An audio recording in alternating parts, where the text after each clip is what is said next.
Today, America has many memorials to the Holocaust, but when it began, hardly any Americans knew about it until a journalist named Varian went to Germany and witnessed the violence for himself. And was shocked by this experience. And he wrote an article for the New York Times, which appeared a day or two later. A copy of that article is now in the office of Southern Connecticut State University professor David Pettigrew. I'd like to have a plaque and a memorial cemetery. He teaches a course on Holocaust history and says Varian Fry's reporting was only the beginning. He later wrote in his book that he resolved at that moment, to do anything he could to save even one life. Fry joined a group called the Emergency Rescue Committee. He went to Marseille in southern France on a mission to save Jews, artists, and intellectuals before they were sent to Nazi concentration camps. The plan: save 200 people in 3 weeks. He ended up staying 13 months until he was escorted to the border. James Fry is Varian Fry's son.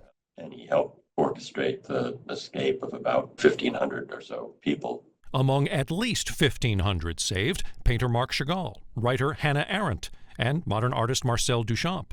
Fry smuggled them any way he could, often with forged documents. Eventually, he was kicked out and came back to the U.S. in 1941. He kept writing, including a book. Surrender on Demand is what those fleeing the Nazis were ordered to do in France.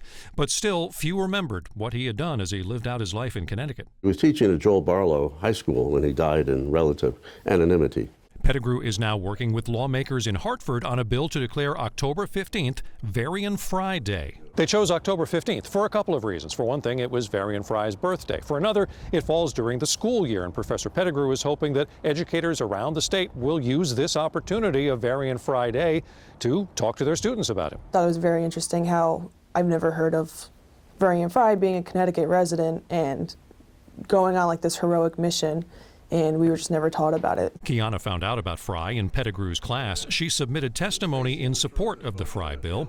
Other countries and some museums have honored Fry's work, but Pettigrew says today we could use a role model who took a stand against the Nazis. And you could say stand against hate in all of its form, including racism or Islamophobia. He uprooted his life and headed right toward the danger zone and put himself in the thick of it to save hundreds of people. So I think if that's not worth honoring, then, there's not much that is, I guess. Honoring a man who not only told America about the Holocaust, but did something about it, too. In New Haven, I'm Kent Pierce, News 8.